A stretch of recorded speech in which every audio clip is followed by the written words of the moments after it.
Well, we are continuing our look through the Gospel of Matthew, and we are kind of smack dab in the middle of what a lot of people have called the Sermon on the Mount. And the Sermon on the Mount is sort of Jesus' how-to manual of what it means to be his follower, what it means to be, we say here, an apprentice of Jesus, or maybe you heard the term Christian. And he kind of sets all of this up in Matthew chapter 4, verse 17. This is his thesis statement, and he says it this way: repent or change the way you see the world. And here's why: because the kingdom of the heavens is at hand, or is close by, meaning God's not far off, right? You don't have to yell extra loud to get his attention. He hasn't abandoned you, which for some of us in this room may feel like your reality. But he's not. He's close. And what Jesus' challenge is to us is see the world through that lens. So that's kind of what we've been walking through. And last week, we talked about two treasures, right? Storing up treasure on earth versus storing up treasure in heaven. And this week, we're going to talk about the two eyes and the two masters. But before we get there, let me ask you a question. You ever had a time in your life where maybe you and a coworker or a roommate or a spouse are looking at the same exact thing, but you've got two very different ways of seeing that? Here's an example, all right? Look at this word behind me, all right? Here's the word behind me. All right?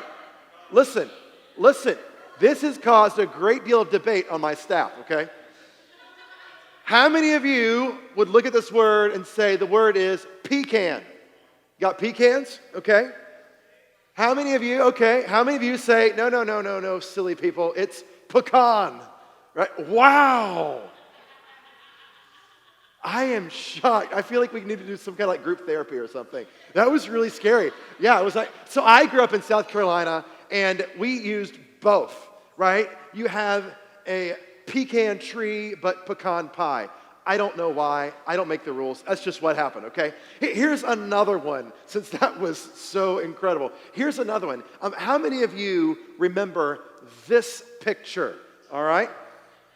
Yeah? Now, this has also caused a lot of debate. How many of you look at this dress and you say, oh, that is a blue dress with black stripes? Anybody? Okay. How many of you are wrong? I'm just kidding. All right. Yeah. Yes. It's like, no, it's gold and pink. Like, I don't see that, but okay. Now, what's interesting about this picture of this dress is that unlike the pecan controversy, there is a right way to see this dress. Right? It is, in fact, a blue dress with black stripes. And what's interesting is in this passage we're going to look at today that we just read a few minutes ago, Jesus talks about how there is a right way and a wrong way to see the world. And by the world, we mean your family, the situations that your life faces, your career, right? The constant kind of bombardment we get from just social media and other things. There's a right way to view it and a wrong way to view it. And what Jesus says actually is this: the way you view the world will end up determining the course of your life. This is how he puts it, Matthew chapter 6, starting in verse 22. He says it this way: the eye is the lamp of the body. So if your eye is healthy, your whole body will be full of light. But if your eye is unhealthy, your whole body will be full of darkness. If then the light in you is darkness, how great is the darkness? Now, surface level here, what it looks like Jesus is saying is, just make sure that you're not looking at bad stuff, right? Make sure you're paying attention to your eyes, right? Like, don't try to like lust or have greed or jealousy. And to an extent, that is true. But what we've also come to learn about Jesus as we read through his teachings is that very rarely is Jesus just talking about what he's talking about. A lot of times what happens is he's talking about something and he wants to draw us about 10,000 feet deeper than what we initially see. And that is exactly what's happening here. One of my favorite scholars, Dale Bruner, he says actually if you want to read this passage in sort of a 21st century context, replace the word I with the word goal. And replace the word body with the word life. And if you do that, you get something like this: the lamp of one's life is one's goal. If your goal is sound, your whole life will be luminous. But if your goal is wrong, your whole life will be darkness. Or like we looked at last week, same guy said this last week, ask a person's goals and you will find their gods. Why? Well, because the things around which we orient our lives tell us what's most important to us. Our whole life is really about our relationship to things and people.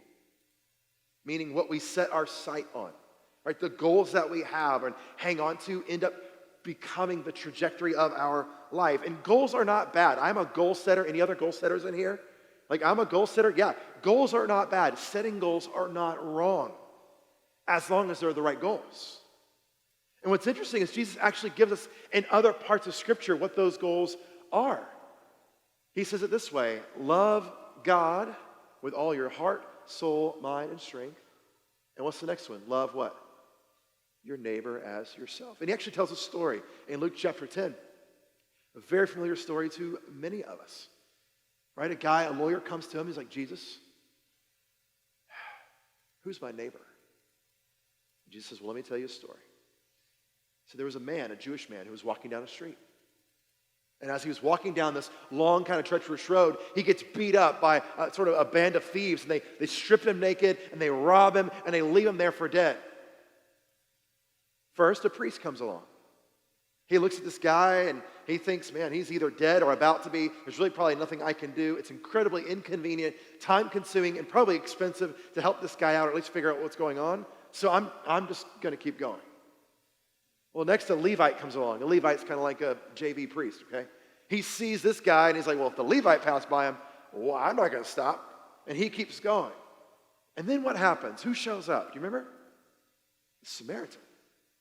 The Samaritan, who is an enemy of the Jews, shows up. He picks the guy up, right? He puts him on his own donkey and uses, his first aid travel kit that he's got on his whatever, and he bandages his wounds. He takes him to a hotel. He gets him there, and he tells the guy who owns the hotel, hey, look, whatever he needs, charge it to my card. I'll be back, and I'm going to come check in on him. And Jesus looks at this guy who asked him the question of who is my neighbor, and Jesus says, who do you think is the neighbor? And the guy, he's just pretty indignant. He can't even bring himself to say it. He's like, well, the third guy, right? The Samaritan. And what Jesus is doing in this story is he's inviting us to reflect on what's happening in us. Like the things that blind us to kingdom realities all around us.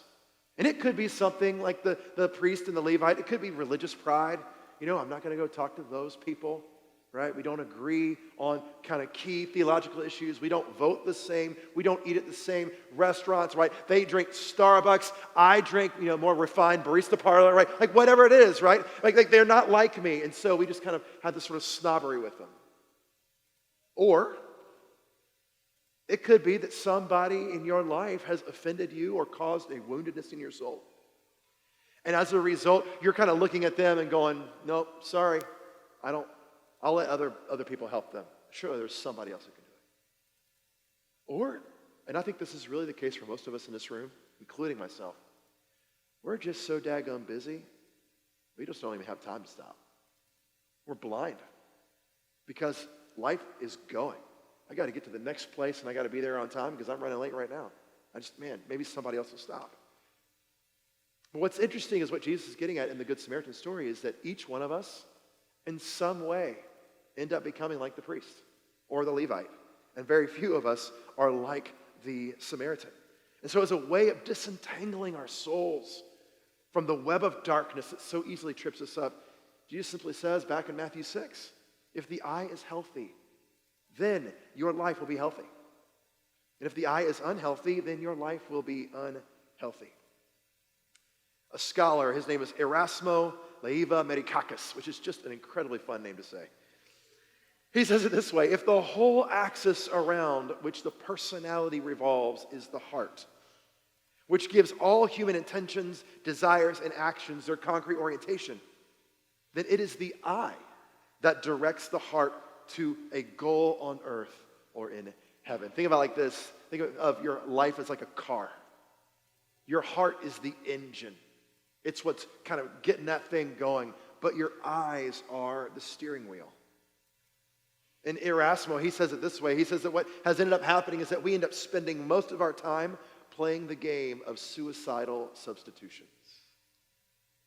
Because we've chosen to allow our hearts to dictate where we're supposed to go and how we're supposed to get there, rather than our eyes, the car keeps veering off the road. And we're constantly stuck in a ditch. And the result, Jesus says, is this in verse 24. Nobody can serve two masters. Right? For a slave will either hate the one and love the other, or be devoted to the one and despise the other. You cannot serve God and wealth or mammon. Mammon's just another word for money or stuff. And Jesus is like, look, this is not an ultimatum. Right? He's not angry here. He's not like, you'd better, like that's not what's happening. This is actually a statement that Jesus is making about the way the world works. He's not angry. He's just saying, hey, you cannot love God and you cannot love something else simultaneously. It's not a matter of morality. It's a matter of capacity. It's not a matter of legalism. It's just the physics of the spiritual and the unseen realm. Jesus is like, look, every single person in this room throughout history is a slave to something, or something is steering the car. Something is steering the car. Here's a few examples. You kind of feel where that somebody else has control of the steering wheel in your life when you kind of bump up against things that cause you to get off routine. I don't know about you, like when I go on vacation, it takes me about 4 days to actually go on vacation. Right? The first 3 or 4 days, I'm just trying to figure out, what's my new routine, right? How am I going to, if you have kids, you know exactly what this feels like, right? Why?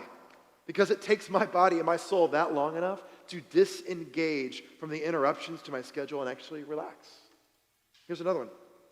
You ever tried to kick a habit? It could be something small like eating or drinking less sugar, or it could be something bigger like a porn addiction or a drug. Addictions are the result of allowing our hearts to drive the car, which in turn creates ruts on the road. And as we follow these ruts, we end up veering off the street. And it's not quite as simple as, well, just change your mind, right? Just kind of stop doing it.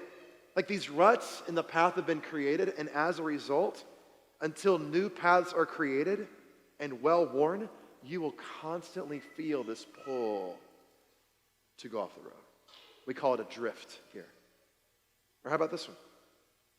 Is there an area of your life where maybe you don't have clarity? Maybe you're trying to make a decision.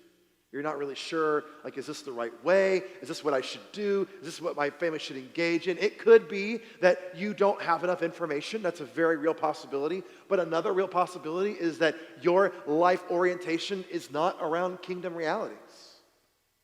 It's not around loving God and loving neighbor. James, who's actually Jesus' brother, in chapter 4 of his book, he says it this way. You want something, but you don't have it. So you commit murder. You covet something and cannot obtain it. So you engage in disputes and conflicts. You do not have because you do not ask. And here's the kicker. You ask and do not receive because you ask wrongly in order to spend what you get on your pleasures. Jesus is like, look, you can't serve God in your own agenda. It's not that God's trying to keep you from happiness. It's that he's designed the world and your life to function a certain way. Dallas Willard, who's one of our heroes around here, he says it this way, I love it. He says, your system is perfectly designed to yield the results you are getting. Look at your life. Look at what's happening in your life right now. Yes, some things happen to us that are out of our control. But if you just look at the things that are happening regularly in your life, chances are it's because the system of your life has created an opportunity for those things to keep happening. Think of like a calculator, you're putting numbers in, you're going to get the same answer. Right? You can't get frustrated at the calculator because you put the same numbers in and get the same answer. The only way to get a different answer is to do what? Put in different numbers. The system of our life is perfectly designed to yield the results that we are getting. And Jesus says, look, when your eye is healthy and the light of truth, Christ's teachings and all this, when they enter your body, then the whole body sees well and can respond accordingly. But when your eye isn't healthy, then darkness settles in. And then all you can see is darkness. Or as my good friend Joel Frame says, if you play stupid games, you'll win stupid prizes. That's a really good life lesson, by the way. So what do we do? What do we do? What's the solution here? Once again, Erasmo Merikakis says this way: the first step on the road to recovery, to the healing of the eye, is the humble recognition of the disease, the acknowledgement of the darkness in which I find myself. And by calling darkness, darkness, I have already begun to let in the light. Or in the words of our Rabbi Jesus, repent. Why? Because the kingdom of the heavens is at hand. So what I want to do is, this is still kind of nebulous for us. And so I want to take us from this 30,000-foot view, and I want to kind of shrink it down to a 30-foot view.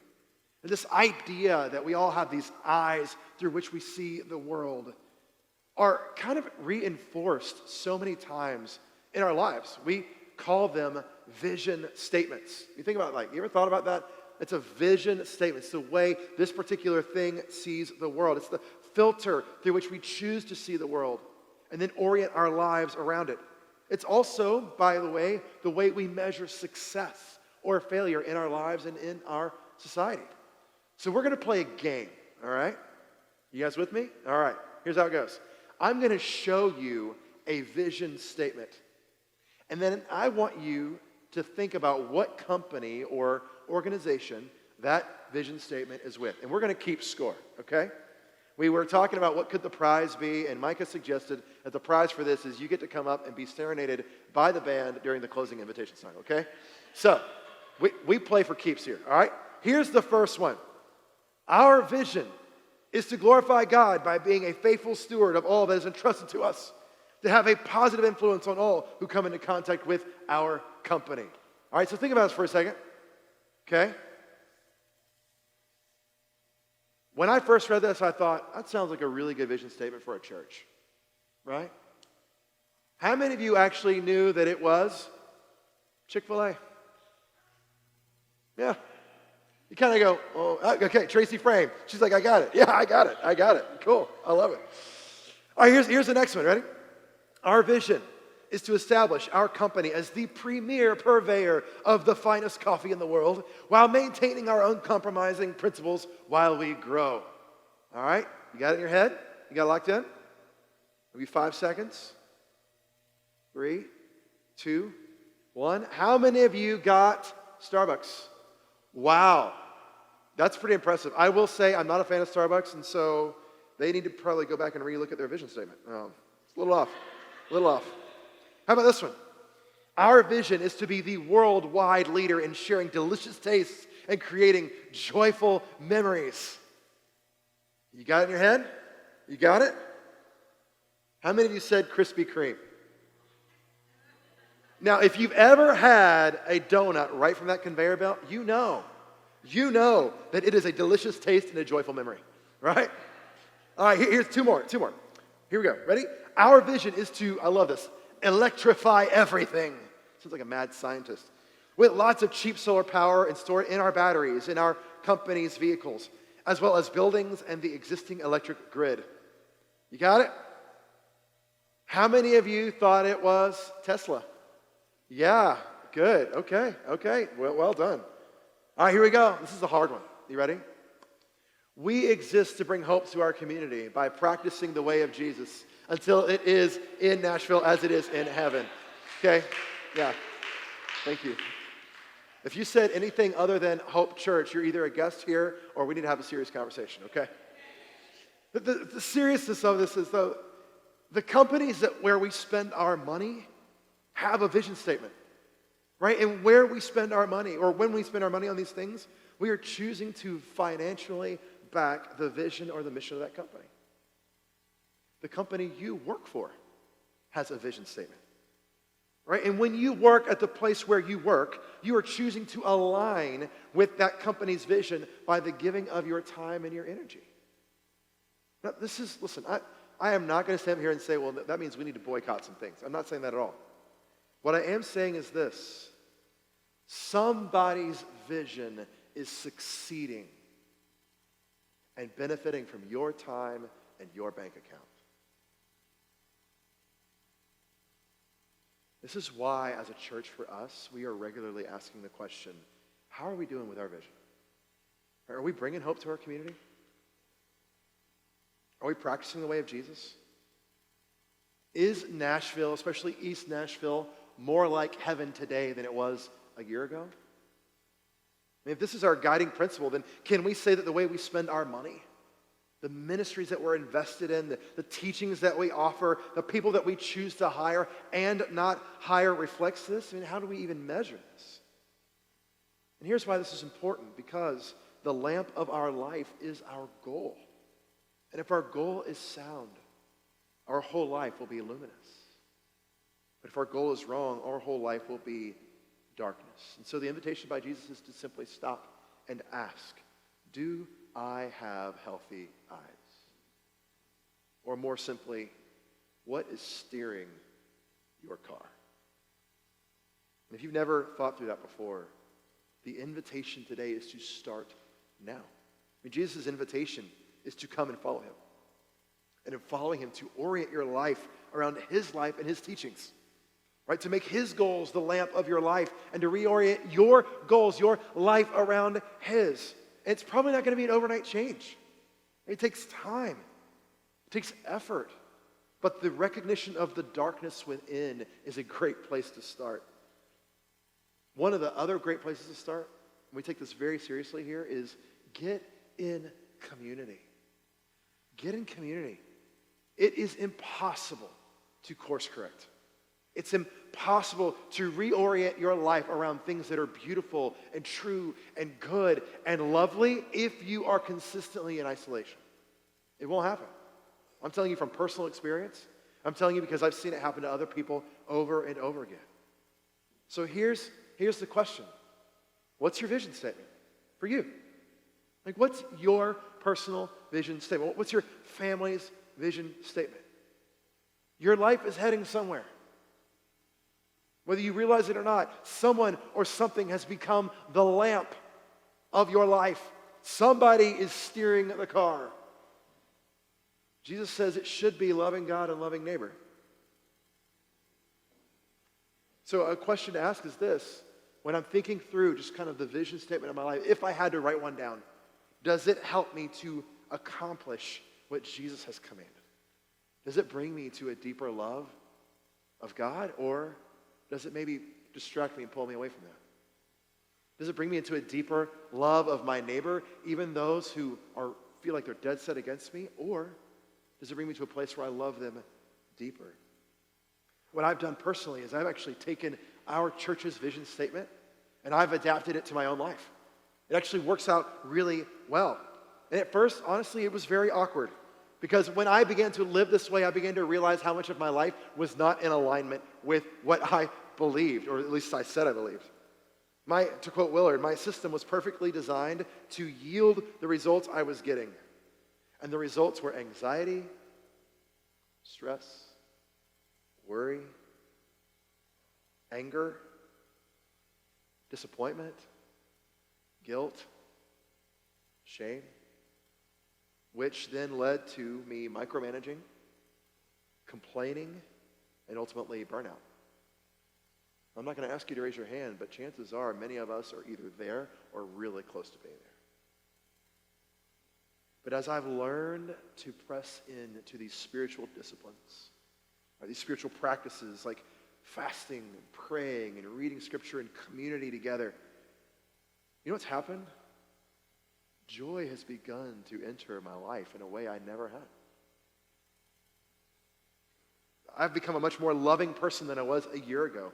I have a deeper sense of peace, even though life in some ways has gotten a little harder. I've been able to experience the joy of no longer feeling the dreaded drift toward addictive things. And for the first time in a long time, I've actually felt freedom. So the question is, what's your vision statement? What's steering the car? What is it for you? What's lighting up your life, or what is creating more darkness? Let me just suggest this one.